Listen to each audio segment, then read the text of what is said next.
You're gonna be alright, just hold on for one night. It may take your whole life, but joy comes in the sunrise. Sunrise, just stay there, good things will come later. God made.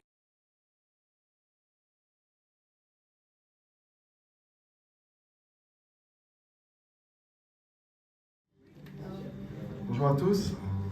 J'aimerais dire un mot sur la louange avant de commencer. C'est ma pensée que j'ai eue ce matin en me réveillant. Un mot sur la louange comme une arme spirituelle. Il est important de comprendre que Dieu nous a donné des armes qui ne sont pas charnelles mais puissantes pour renforcer nos forteresses. Amen. Et parmi ces armes, il y a la louange. Je pense que Rémi et Benjamin vont être d'accord avec moi. Ils vont lancer après le culte par rapport à la louange qui est puissante pour renverser nos forteresses. Dans la Bible, il y a une histoire que j'aime beaucoup, 2 Chroniques au chapitre 20. Lorsque le roi Josaphat fut confronté à une grande armée, Dieu lui dit qu'il n'aurait pas besoin de combattre avec des armes classiques. Alors qu'est-ce qu'il a fait? Il plaça des musiciens, des chantres en tête de l'armée qui louaient Dieu en disant « Louez l'Éternel, car sa miséricorde durera toujours ».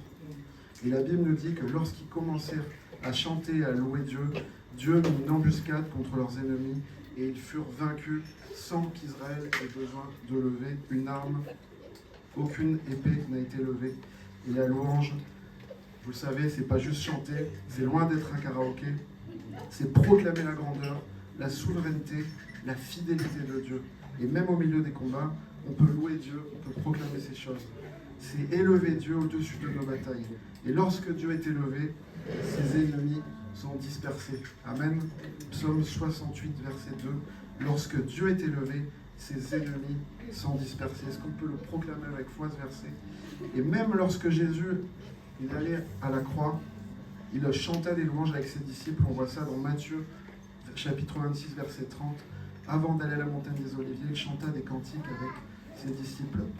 En pleine guerre spirituelle, au moment le plus sombre, Jésus choisit de louer Dieu. Amen. Alors que notre louange ce matin soit comme une déclaration de foi, comme une proclamation de la victoire, une arme spirituelle que nous voulons utiliser ce matin avec puissance. Car dans la louange, vous savez, Dieu siège. Et là où Dieu règne, l'ennemi ne peut pas résister. Amen. Vous croyez ce que je dis? Amen. Alors je vous souhaite un excellent culte. Je vous souhaite de vivre cette louange d'une façon authentique ce matin, d'une façon fraîche, d'une façon puissante. Et vous pouvez chanter avec Rémi, avec toute l'Église, en se disant, nous avons la victoire, la louange est une arme spirituelle et je vais l'utiliser ce matin. Je vous souhaite à tous de passer vraiment un bon culte avec votre Seigneur. Amen.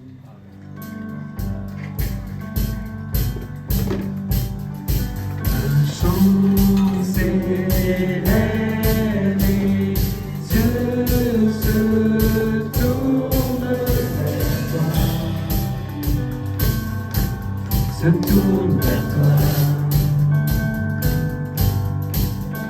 l'espoir renaît, les cœurs soupirent après toi, oui après toi, te voyant, nous retrouvons la force de vivre. Nous sommes en ta présence, nos craintes fuient, elles s'enfuient. Hosanna, Hosanna, tu es le roi, le sauveur, à toi la gloire et l'honneur. Hosanna.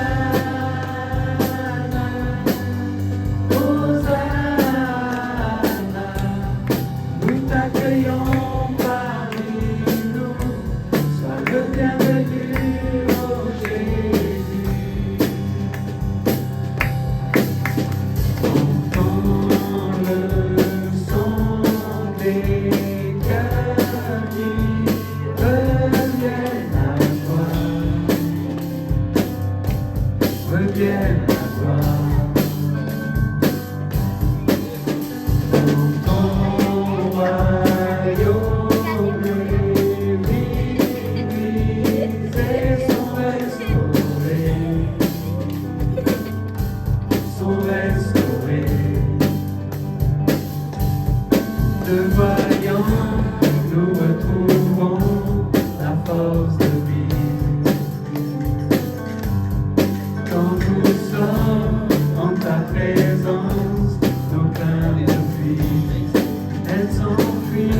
es le roi, le sauveur.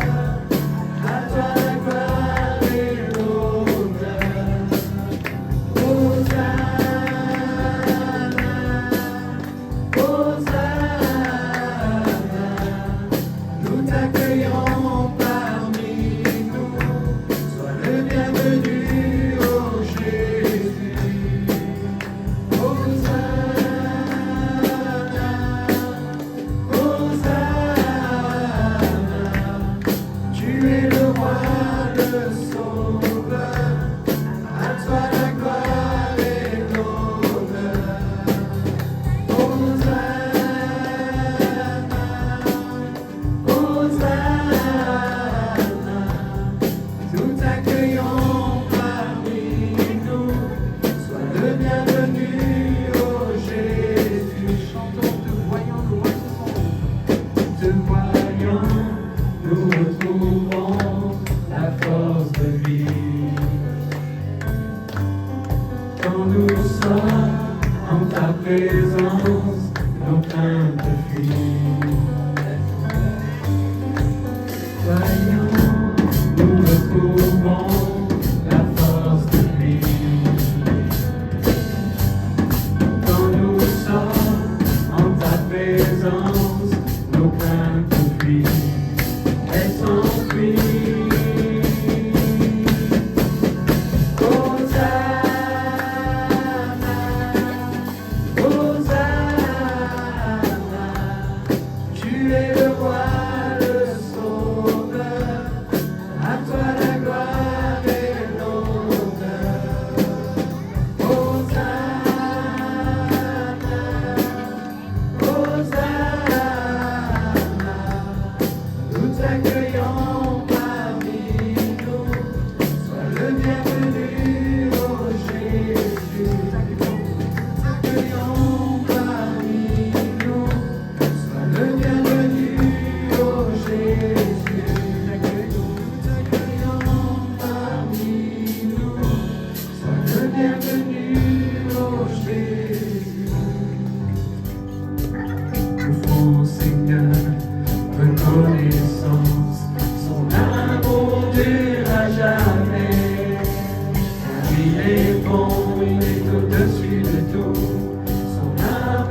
si merveilleux, oh ce nom est si merveilleux, le nom de Jésus-Christ mon roi. Oh ce nom est si merveilleux, sa beauté sans pareil, oh ce nom est si merveilleux, le nom de Jésus.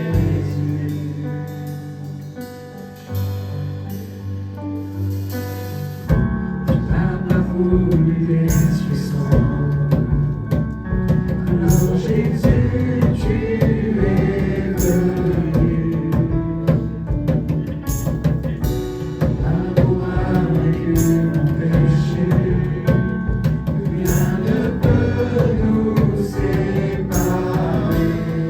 Oh ce nom est si merveilleux, oh ce nom est si merveilleux, le nom de Jésus-Christ mon roi. Oh ce nom est si merveilleux, sa beauté sans pareil. Oh ce nom est si merveilleux, le nom de Jésus. Oh ce nom est si merveilleux, le nom de Jésus. Loué sois-tu Seigneur, c'est vrai ton nom est glorieux. Il est merveilleux, nous courons devant ton nom, Seigneur, te reconnaissant au-dessus de tout. Seigneur, à la croix, quand tu as donné ta vie, la terre a tremblé, témoignage de ta puissance, et nous te reconnaissons ressuscité. Alléluia. Alléluia. Le voile s'est déchiré, désarmant la mort et le péché. Les cieux chantent ta gloire, l'écho de ta victoire, car tu es le roi ressuscité. Tu es sans rival, tu es sans égard, Dieu tu triomphes à tout jamais. À toi soit le règne, à toi soit la gloire, car ton nom surpasse tout autre nom. Oh ce nom est si merveilleux, oh ce nom est si merveilleux, le nom de Jésus-Christ mon roi. Oh ce nom est si merveilleux, sa beauté sans pareil. Oh ce nom est si merveilleux, le nom de Jésus. Oh ce nom est si merveilleux, oh ce nom est si merveilleux, le nom de Jésus-Christ mon roi. Oh ce nom est si merveilleux, sa beauté sans pareil. Oh ce nom est si merveilleux, le nom de Jésus. Merveilleux, le nom de Jésus. Chante ce nom merveilleux, Église de Bolène. Adore ce nom merveilleux, Église de Bolène.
présence, Seigneur de l'univers.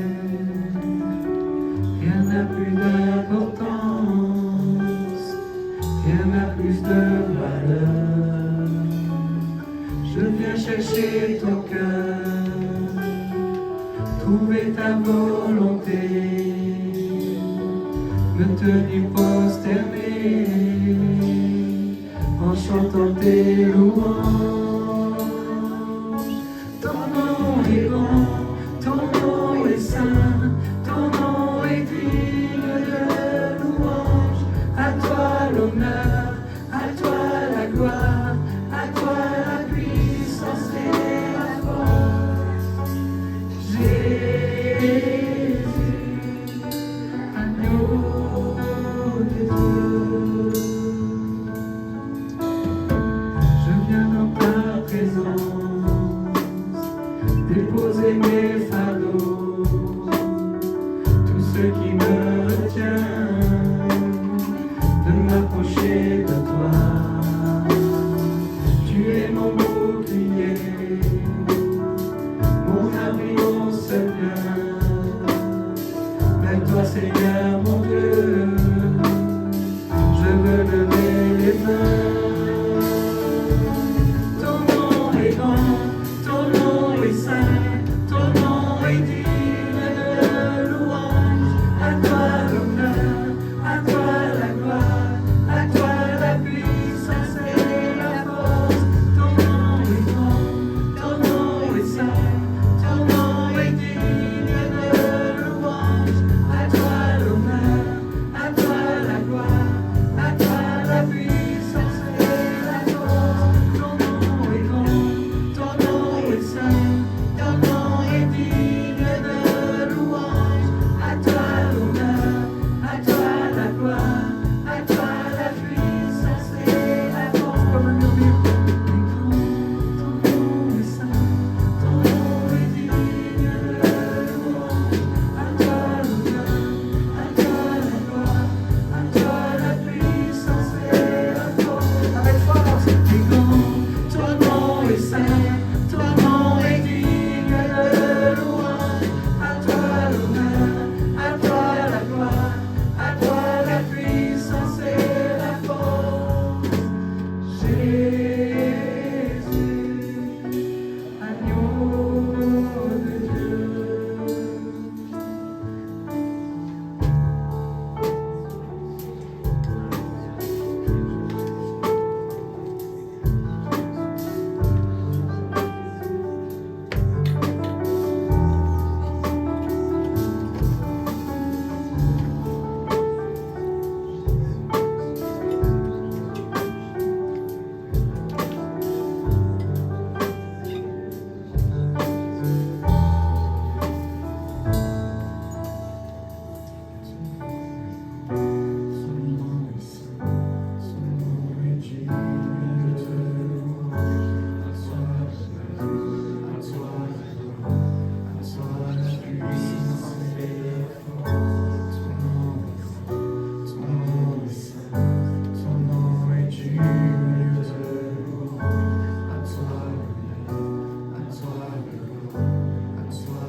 Je viens vers toi dans le secret, en ta présence, je veux rester. Tu es, tu seras toujours là.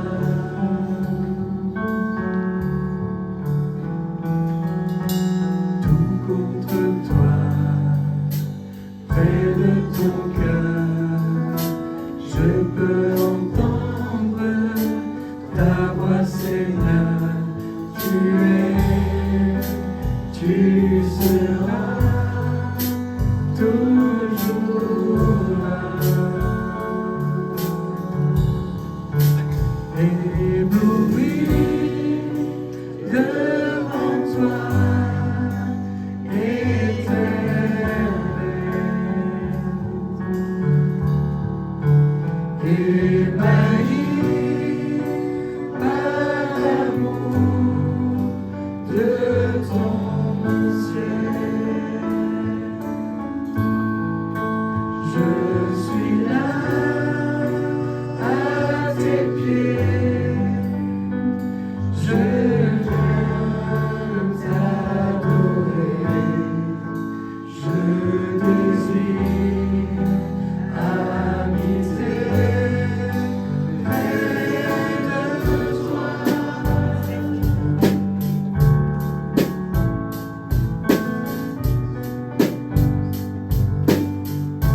Nous allons prendre la Sainte Seine. J'invite Tony et Laura à nous rejoindre. On va prendre ce repas, on va partager le pain et le vin, comme vous le savez, les symboles du corps, du sang de Jésus-Christ. Tout à l'heure, je parlais pour introduire le culte je parlais du combat spirituel, je parlais de la louange comme une arme spirituelle. Et vous le savez, nous ne sommes pas dans un combat contre la chair et le sang, mais un combat bel et bien spirituel. Comme Paul dit dans Ephésiens 6, verset 12, nous n'avons pas à lutter contre la chair et le sang, mais contre les dominations, contre les autorités, contre les princes de ce monde de ténèbres, contre les esprits méchants dans les lieux célestes. Et la croix est bien plus qu'un instrument juste pour souffrir, pour être jugé dans l'Empire romain, mais pour nous, elle est une arme suprême de ce combat spirituel, parce que dans la mort et la résurrection de Jésus, on sait que Jésus a remporté la victoire définitive sur Satan, sur le péché et sur la mort. Amen. Là, je dois entendre normalement Amen. Amen. Merci pour la victoire de Jésus. Et Paul dit aussi en Colossiens 2, verset 15, il a dépouillé, donc on parle de Jésus, il a dépouillé les dominations, les autorités, il les a livrées publiquement au spectacle en triomphant d'elles par la croix. Amen. Amen. Quel sujet de grâce, quel sujet de louange. Et chaque fois que nous participons à la Sainte Seine, nous proclamons justement cette victoire. Nous déclarons que le sang de Jésus a été versé pour nous racheter, pour nous justifier, pour nous rendre plus que vainqueurs. Alors on le chante souvent dans nos louanges, Jésus est incomparable. Et je me suis dit, j'avais cette pensée, quand il y a des guerres, quand il y a des combats, des batailles, on voit souvent les rois, ils restent en arrière, et c'est les soldats qui sont en avant. Et bien Jésus, lui, c'est l'inverse. Il a été en première ligne pour nous. Et lorsque les rois du monde remportent des batailles, remportent des guerres, ils érigent des monuments, ils font des banquets orgueilleux, et Jésus n'a pas érigé de monument à sa gloire. La croix est ce seul monument qui nous rappelle cette victoire. Il n'y a pas de banquet orgueilleux pour l'Église, mais il y a un repas humble, un repas puissant, juste composé de pain et de vin. Et pourtant, c'est si puissant. C'est humble, mais c'est si puissant pour notre édification. Amen. J'invite ceux qui sont engagés, baptisés, à pouvoir se lever pour prendre ce repas.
Parmi les saints, car tu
Alléluia, acclamons-le. Alléluia. Il est glorieux. Il revient. C'est la nuit, notre Jésus. Il revient. Alléluia. Et sa victoire sera totale. Gloire à son nom. On est d'accord pour le dire, pour le proclamer. Gloire à son nom. Alléluia. Je propose qu'on puisse poursuivre notre série. C'est la dernière prédication sur les 4 annoncés. Vous vous souvenez, le thème là, un tube de l'été ou cantique éternel. Je vous propose qu'on s'arrête sur un 4e et dernier cantique que l'apôtre Paul inclut dans son enseignement à Timothée. J'ai appelé ce cantique-là le cantique pour espérer. Le cantique pour espérer. Cette fois-ci, on n'est plus dans la première épître de Paul à Timothée, mais on est dans la 2e épître à Timothée, 2 Timothée, chapitre 2, verset 11. Je cherche ceux qui le veulent, je laisse à ceux qui le veulent le temps de chercher avec moi. 2 Timothée, chapitre 2, verset 11. 2 Timothée 2, 11.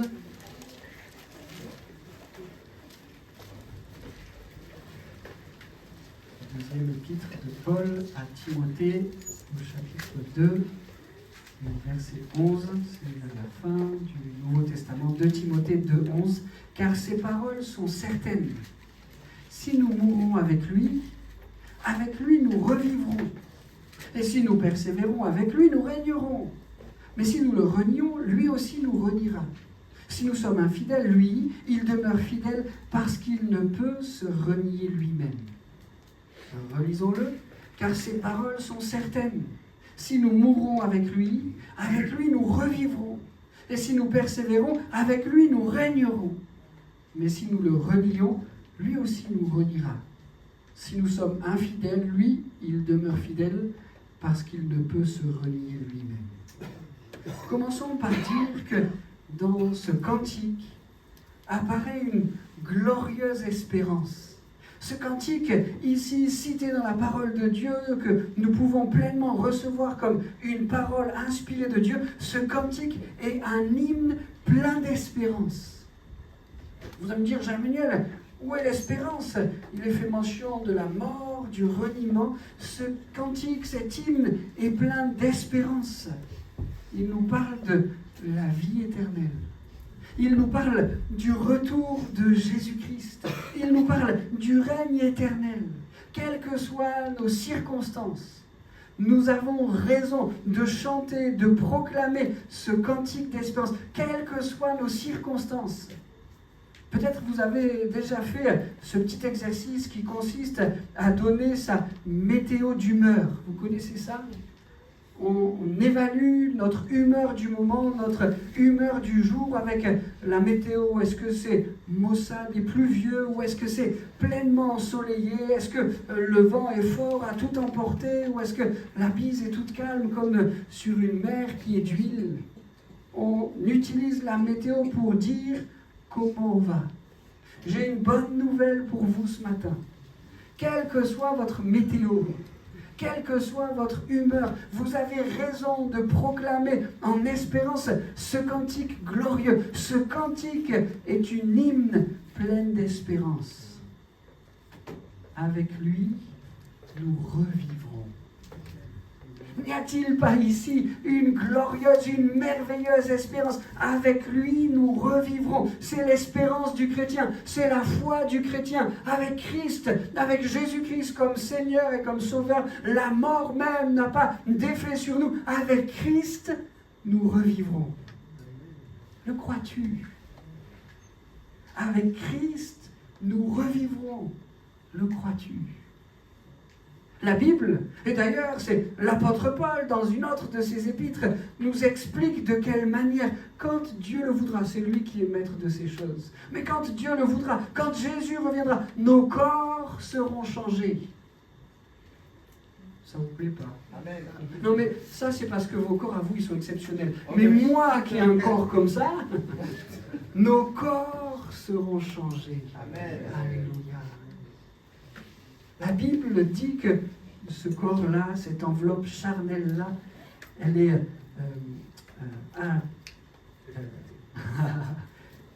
oh, j'ai perdu. Voilà, corruptible. Mais il nous donnera un corps incorruptible. Alléluia. nos corps seront changés. Et de corruptibles, ils deviendront incorruptibles. Nous serons là-haut, dans le ciel avec lui. Nous serons là-haut pour l'éternité avec lui. Avec lui, nous revivrons. Et vous savez, déjà, cette partie du cantique est extraordinaire, elle est merveilleuse, elle est glorieuse. Mais le cantique va même encore plus loin. Il nous dit qu'avec lui, nous régnerons. Avec lui, nous régnerons. Ça, c'est l'abondance de la grâce. Je suis sûr que tous, nous aurions signé, si la bénédiction de Dieu, elle s'arrêtait, nous revivrons avec lui. C'est déjà extraordinaire. C'est déjà glorieux. Seigneur, moi, j'accepte même la place dans le ciel où il faut passer le balai. Il n'y a pas de problème. Revivre avec toi pour l'éternité, même s'il faut passer le balai pour l'éternité, il n'y a pas de problème. Mais l'abondance de la grâce, c'est pas simplement nous dire que nous revivrons avec lui, mais c'est nous dire qu'avec lui, nous régnerons. Est-ce que ce cantique n'est pas un hymne d'espérance? Est-ce que cette vérité, est-ce que cette gloire, elle ne vient pas couvrir toute larme, toute tristesse? Merci mon Dieu, quelle que soit mon humeur, ce matin, je chante ce cantique glorieux. Avec toi, je revivrai, avec toi, je régnerai. La Bible nous dit, c'est toujours l'apôtre Paul qui le dit aux Romains, à plus forte raison, ceux qui reçoivent l'abondance de la grâce et du don de la justice, régneront-ils dans la vie par Jésus-Christ lui seul? Nous régnerons. La Bible dit même que nous serons couronnés. Et elle le dit à Timothée. Désormais, c'est Paul qui dit à Timothée, désormais, la couronne de justice m'est réservée. Ah mais on le comprend, c'est l'apôtre Paul.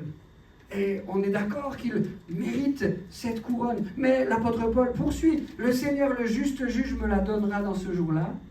Et non seulement à moi, mais encore à tous ceux qui auront aimé son avènement. Est-ce qu'il y a dans ce lieu ce matin des hommes et des femmes qui aiment l'avènement de Jésus?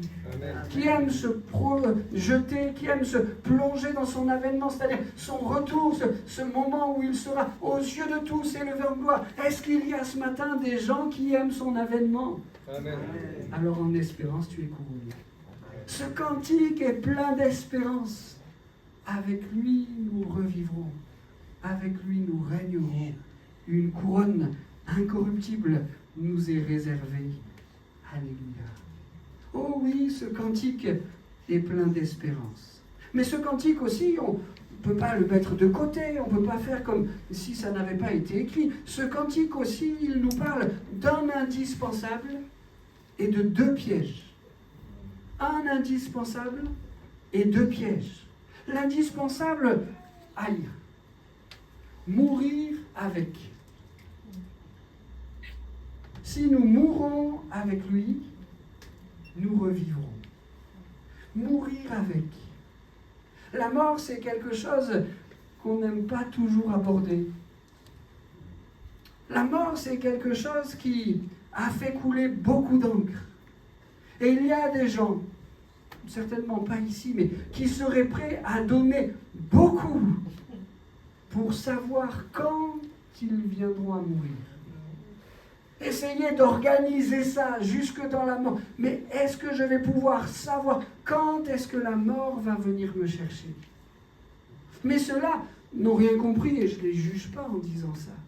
Mais je dis qu'il y a une question à laquelle il nous faut répondre avant celle de pouvoir dire quand. Nous n'y arriverons pas. Et si quelqu'un te dit quand, c'est certainement quelqu'un qui veut abuser de ta naïveté. Mais ce qui est précieux, ce qui est important, c'est de ne pas savoir quand nous mourrons, mais c'est de savoir avec certitude avec qui nous mourrons.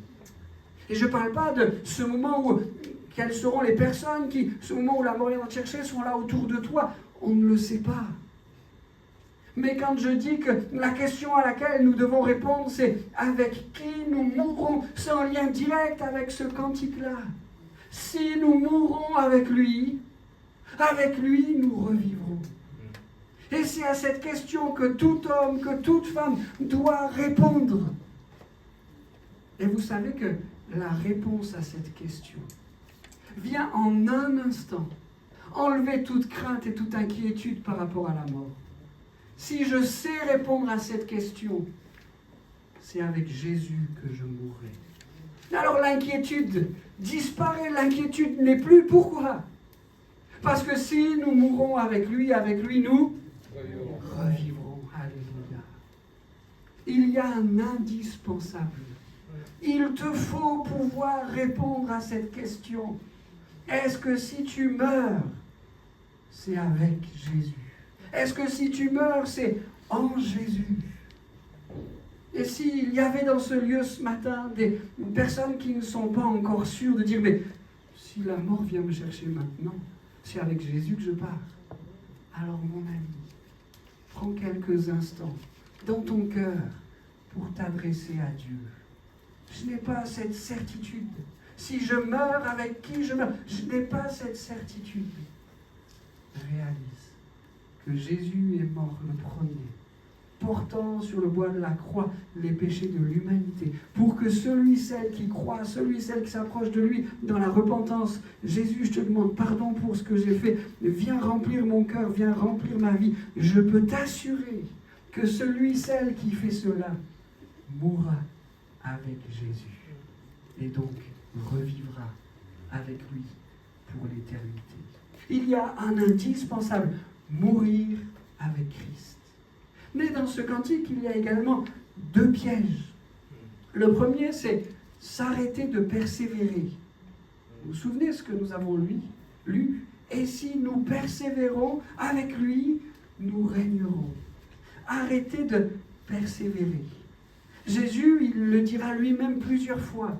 Matthieu 10, 22, vous serez haïs de tous à cause de mon nom, mais celui qui persévérera jusqu'à la fin sera sauvé.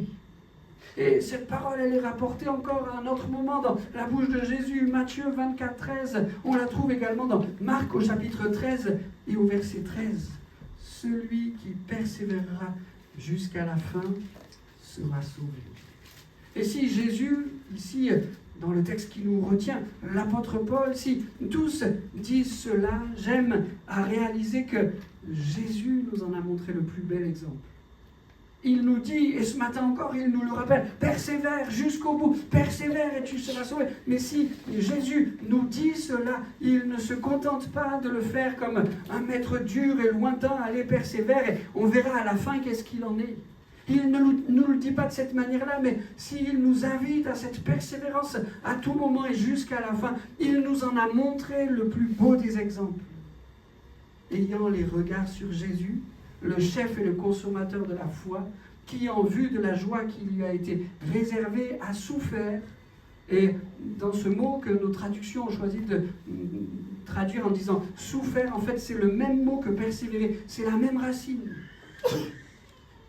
Lui qui, en vue de la joie qui lui était réservée, a souffert la croix, méprisé l'ignominie et s'est assis à la droite du trône de Dieu.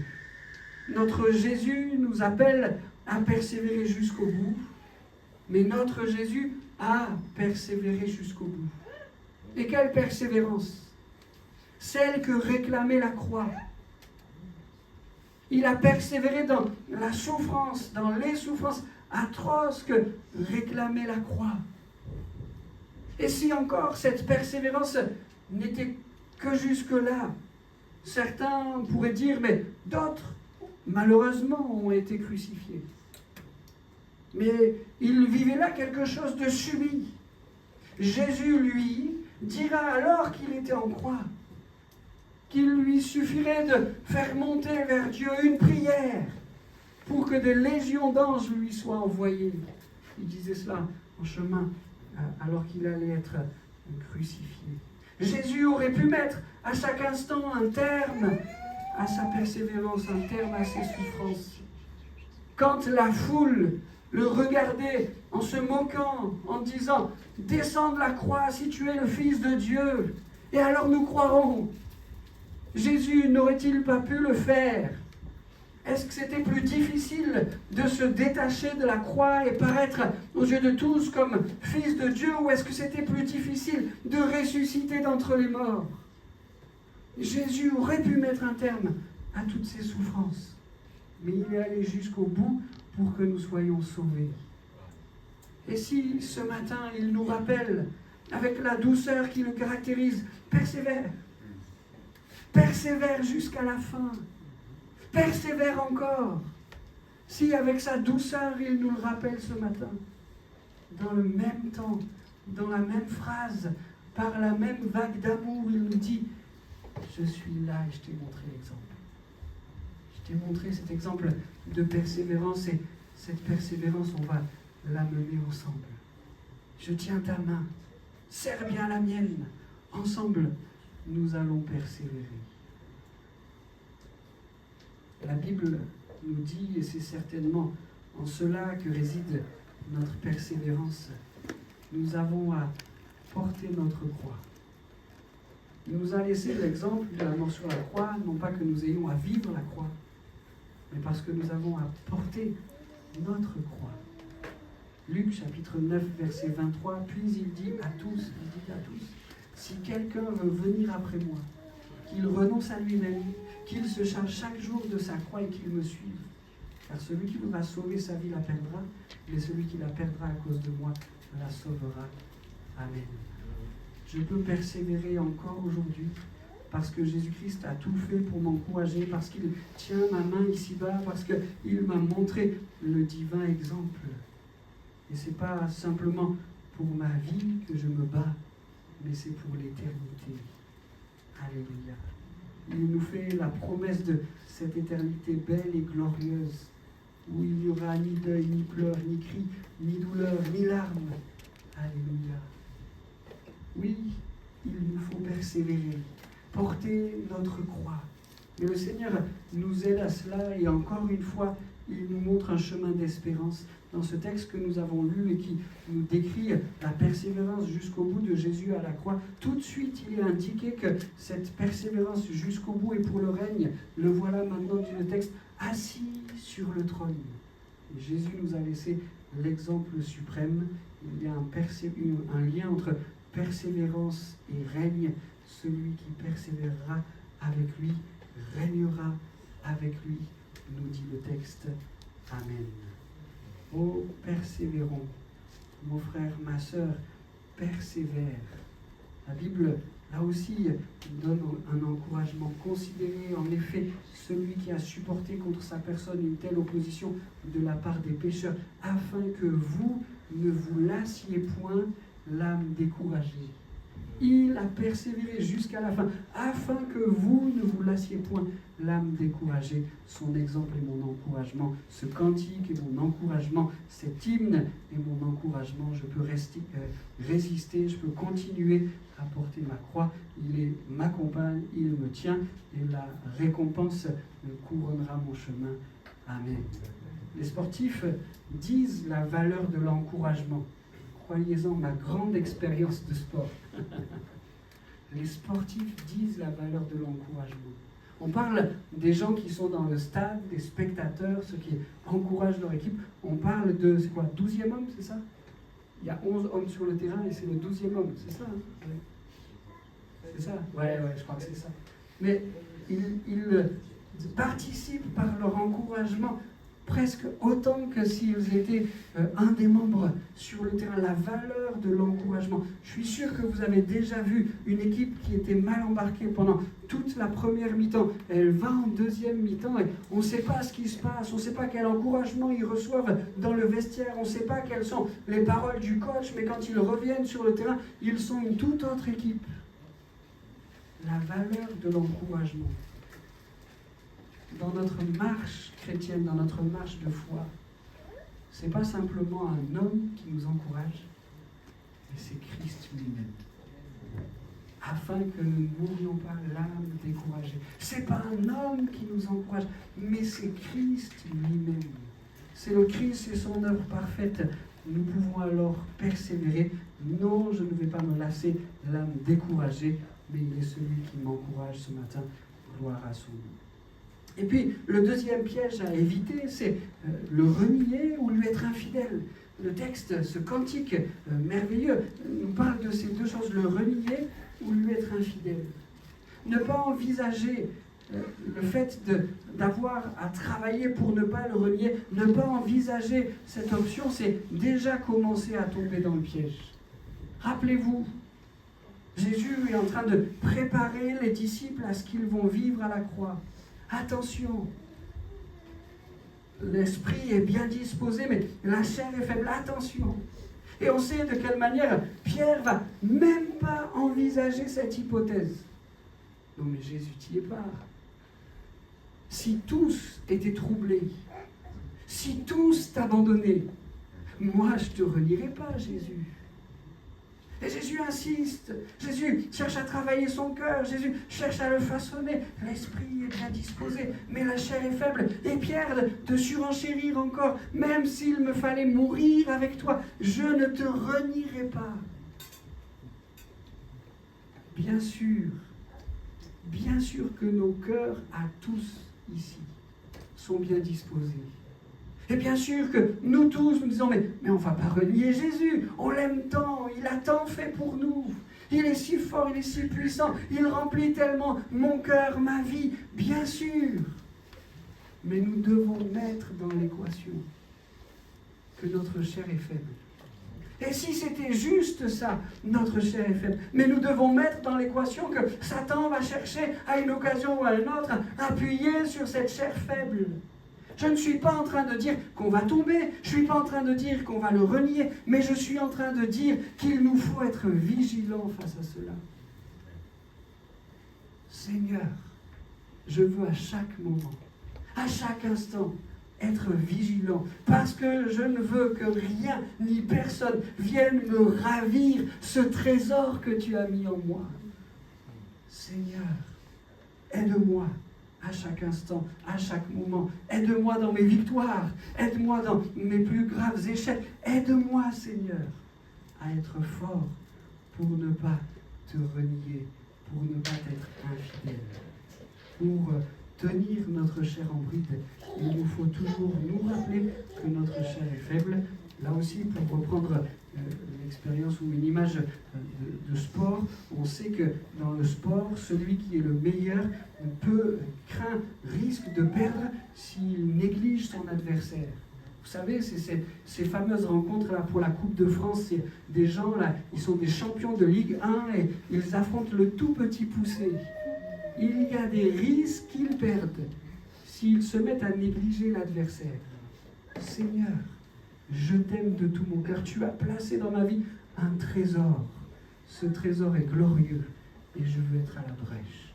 Je veux me tenir veillant. Je veux à chaque instant résister au diable pour qu'il fuit loin de moi. Amen. Mais qu'est-ce que ça pourrait vouloir dire aujourd'hui, renier Jésus? Pierre, à son époque, à son moment, c'était son combat, dira, je ne connais pas cet homme. Mais il y a peu de chances pour que nous soyons un jour confrontés devant un tribunal qui cherche à faire mourir le Christ, le clouant en croix, et que quelqu'un vienne nous voir alors qu'on essaye un peu de se réchauffer au coin d'un feu et qui nous dise « Mais toi, tu étais avec ce Jésus, tu faisais partie de ses disciples, et il y a peu de risques que nous ayons à nous prononcer, mais je ne connais pas cet homme. » Qu'est-ce que ça veut dire pour nous aujourd'hui de le renier? Si j'y prends pas garde, il y a plein de circonstances où je pourrais faire comme si je ne le connaissais pas. Quand j'étais infirmier, j'avais parlé de ma foi à toutes mes collègues infirmières, mais je le confesse devant vous ce matin, j'en avais pas parlé aux médecins du service. Il y avait 2 médecins et je leur en avais pas parlé. Je ne sais pas pourquoi, ça ne m'avait pas traversé l'esprit. Et, au jour où j'ai annoncé de manière officielle que j'allais arrêter mon travail d'infirmier pour être pasteur, j'ai mes collègues infirmières qui m'ont dit « Ah, mais je le savais !» Mais je me rappelle avoir été convoqué dans le bureau du médecin. Je ne savais pas du tout ce qu'elle me voulait. C'était le médecin chef de service. Et je ne savais pas du tout ce qu'elle me voulait. Alors j'y vais en disant « Qu'est-ce qui va m'arriver? Qu'est-ce qui va me tomber dessus ?» Et donc, je pense qu'elle avait joué un peu avec ça. J'étais tout jeune là, et elle avait joué à un peu d'autorité, faire exprès de ne pas me donner la raison de l'entretien, et puis un accueil plein d'autorité là, rentre dans mon bureau, tout ça. Alors, je m'installe, et puis tout de suite, elle change. Et puis avec un grand sourire, elle me dit, Jean-Emmanuel, moi aussi je suis chrétienne évangélique. Vous savez, si on m'avait dit avant ce rendez-vous dans le bureau, si on m'avait dit dans ton service, Jean-Emmanuel, il y a une personne qui partage la même foi que toi, j'aurais pu essayer de réfléchir et faire une liste. Je n'ai rien contre cette personne, rien du tout, mais devant Dieu, j'aurais mis son nom tout en bas de la liste. Le témoignage de foi, sa manière d'être, sa manière de faire, sa manière de vivre, j'espère que je ne la juge pas en disant ça, mais j'aurais mis tout en bas de la liste. Seigneur, nous ne voulons pas te renier. Peut-être qu'elle aurait dit la même chose pour moi. Hein. Peut-être qu'elle m'aurait mis tout en bas de la liste. Seigneur, nous ne voulons pas te renier, mais nous voulons porter haut le témoignage de qui tu es. Et si nous sommes dans notre travail en train, au coin du feu, d'essayer de nous réchauffer, que quelqu'un vient nous voir, mais tu n'es pas avec eux, Seigneur, on ne veut pas dire « je ne connais pas cet homme ». Mais on veut avec force, avec sagesse, avec détermination, mais sans brusquer. On veut être de ceux qui disent « Seigneur, tu es mon sauveur, tu es mon maître, et je veux porter bien haut le témoignage de qui tu es. » Au travail, dans nos discussions avec les amis, ou bien vivre comme si je ne le connaissais pas, c'est quelquefois vivre ou affronter quelque chose sans s'attendre à ce qu'il pourrait intervenir. Vous savez, je prie beaucoup pour vous. Et quand vous venez me trouver en disant j'ai un problème, j'ai un besoin, je passe par un moment difficile, je prie beaucoup pour vous. Et c'est devenu comme un réflexe. Seigneur, je m'attends à toi, je crois que tu vas intervenir, je crois que tu vas agir. Je prie aussi beaucoup pour mes enfants, pour ma femme, c'est comme un réflexe. Mais il m'est arrivé plein de fois, dans ma vie personnelle à moi, de dire, mais Jean-Emmanuel, qu'est-ce que tu es en train de faire? Il t'arrive ça, et tu n'as même pas pensé à lui demander d'intervenir. Est-ce que quelquefois, c'est pas, je pèse mes mots, on va revenir sur ce terme de renier, mais est-ce que quelquefois, c'est pas un peu le renier? C'est faire comme si on ne s'attendait pas à lui. Mais au fait, Seigneur, je crois que tu es puissant. Je crois que tu interviens. Et dans ce que je traverse là, mais je ne veux pas faire comme si je ne te connaissais pas, mais je plie les genoux et je crois que tu vas intervenir, que tu vas agir, que tu vas te glorifier. Amen. Amen. Seigneur, nous ne voulons pas te renier. Je vais maintenant vers quelque chose de difficile. On a dit que ce cantique était recouvert d'espérance et on y reviendra pour terminer cette prédication. Il faut que je me dépêche. Mais avant de revenir vers ça, on voit qu'il y a dans ce cantique quelque chose de tellement dur. Si nous le renions, lui aussi nous reniera. Si nous le renions, lui aussi nous reniera. Deux remarques. Par rapport à cette parole dure, deux remarques. Il ne s'agit pas ici d'un reniement comme ceux qu'on vient d'évoquer, ou parce qu'on manque un peu de courage, alors que quelqu'un nous questionne, on ne fait pas mention de notre foi, on ne parle pas de Jésus, on n'honore pas Jésus. Il ne s'agit pas ici d'un reniement par crainte, mais d'un reniement complet dans lequel on se complaît justement. On ne cherche pas à s'en débarrasser, on ne cherche pas à s'en repentir. Et d'ailleurs, si on prend l'exemple de Pierre, quelle est l'attitude de Jésus alors que Pierre renie son maître? La Bible nous dit qu'alors que le coq chante, que Pierre réalise son erreur, son reniement, la Bible nous dit qu'il croise les yeux de Jésus. Vous vous rappelez ce passage-là? Je ne sais pas comment vous interprétez ces regards qui se croisent. Personnellement, c'est ma conviction personnelle, mais personnellement, je crois qu'il y a dans ce regard plein d'amour de Jésus. Et Pierre se met à pleurer. Peut-être certains ce matin disent non, c'est pas possible. Si on le renie, il nous renie. Quand Pierre a croisé les regards de Jésus, certainement qu'il l'a renié. Si on voulait défendre cette hypothèse, il nous faudrait faire une croix complète sur le chapitre de Jean 21, où Jésus s'approche de Pierre. M'aimes-tu? Oui, je t'aime, paie mes brebis. M'aimes-tu? Oui, je t'aime, paie mes agneaux. M'aimes-tu? Mais Seigneur Jésus, tu sais que je t'aime. Et Jésus qui rétablit Pierre. Cette parole dure, s'il me renie, je le renierai, n'est pas une parole qui doit s'appliquer pour, et Seigneur fait qu'il n'y en ait pas dans ma vie, mais pour ces reniements par crainte. Mais remarquez avec moi que dans ce passage-là, c'est utilisé au futur. Si nous le renions, il nous reniera. Et on parle là d'un reniement, je le disais, complet, total, sans repentance, mais on parle d'un Jésus qui le fait au futur, au moment du jugement final. Mais la croix est forte pour passer sur nos erreurs, sur nos manquements, sur nos péchés. Et Seigneur, si nous voulons chaque instant travailler à ne pas te renier, nous plions les genoux devant toi, Seigneur, et nous te savons celui qui fait grâce, celui qui couvre le péché. Nous ne voulons pas nous complaire dans notre reniement, ou comme le dit ce texte, en t'étant infidèle, mais on s'approche de toi avec humilité, comme Pierre a pu le faire, on plie les genoux devant toi. Jésus, tu sais que je t'aime, et je te demande pardon. Alors là, bien sûr qu'il ne nous renie pas, mais il nous relève, il nous établit, et il nous installe dans la gloire, comme lui seul sait le faire. Je veux terminer avec ce dernier élément de ma prédication. Ce cantique est un hymne à l'espérance, parce qu'il dépose dans nos cœurs la vérité de son retour. Jésus revient. Jésus revient. Si nous mourrons avec lui, nous revivrons. C'est la gloire, c'est l'éternité, c'est le ciel. Si nous persévérons, nous régnerons avec lui. Jésus revient. Et avec cet élément, ce cantique qui est un hymne à son retour, je veux dire trois choses. Sa promesse, sa victoire et son plan. Sa promesse, Jésus revient. Ce cantique en est une promesse, mais vous allez me dire, c'est pas la promesse de Jésus, c'est la promesse de Paul. Ok, check, je valide. Mais Jésus aussi nous le promet. Dans le livre de l'Apocalypse, voici, je viens bientôt. 3 fois, Jésus le dit, voici, je viens bientôt. C'est sa promesse, et nous pouvons l'attendre dans la foi. Jésus revient, c'est certain. Alléluia. Ces paroles sont certaines, nous dit l'apôtre Paul.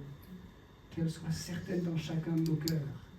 Jésus revient bientôt. Sa promesse, mais aussi sa victoire. Cet hymne qui annonce que nous revivrons, que nous régnerons avec lui, et un hymne qui nous donne de l'espérance, mais aussi un hymne qui nous fait lever nos yeux vers sa victoire. Il n'est pas possible que le mal, que le péché, que Satan gagne la partie. Jésus va revenir, et il va appliquer parfaitement sa victoire. Pour Satan, pour son armée, la Bible nous dit qu'ils seront jetés dans l'étang de feu et de soufre. Certaines fois, on considère que l'enfer est pour les hommes qui n'ont pas accepté Jésus, c'est vrai, mais l'enfer est avant tout pour celui que Jésus condamne le premier, Satan et son armée. Sa victoire, sa promesse, sa victoire, mais aussi son plan. Tout a commencé dans un jardin de délices. Tout se finit par un jardin éternel. Il revient et il va nous installer dans la gloire. Il n'est pas possible que la créature divine se termine, s'écharpe dans le chaos que nous commençons à voir poindre autour de nous. Dieu a un plan. Il va revenir. Il va installer le millénium. Il va remporter sa victoire. Il va nous établir dans des nouveaux cieux et une nouvelle terre. Il va revenir. Et dans ce lieu glorieux qu'il est en train de nous préparer, nous l'avons dit tout à l'heure, il n'y aura plus ni pleurs, ni douleurs, ni cris, ni maladie, ni mort. Alléluia. Son plan est merveilleux. Frères et sœurs bien-aimés, Jésus revient. Considérons ce cantique avec force. Il est un cantique plein d'espérance. Ses paroles sont certaines. Il dépose dans nos cœurs une glorieuse espérance. Il faut, pour la saisir, faire attention à 2 pièges, mais également être clair avec cet indispensable. Jésus, je te veux dans ma vie. Et cela est alors pour nous le début d'une attente belle, glorieuse, merveilleuse, celle du prochain retour de notre Sauveur qui va nous emmener dans le ciel avec lui. Amen. Je propose quelques instants de recueillement pour terminer ce moment. Seigneur, merci Merci pour ta personne, merci pour ta grandeur, ta majesté, merci pour cette espérance que tu mets dans nos cœurs. Nous serons un jour avec toi dans le ciel pour l'éternité. Loué soit ton nom, Jésus. Nous voulons, quelles que soient nos circonstances aujourd'hui, nous réjouir, Seigneur, de cette promesse éternelle et glorieuse. Merci pour la place que tu es en train de nous préparer dans le paradis avec toi pour l'éternité. Amen. Amen. You're gonna be alright, just hold on for one night. It may take your whole life, but joy comes in the sunrise. Sunrise, just stay there. Good things will come later. God made you for grace.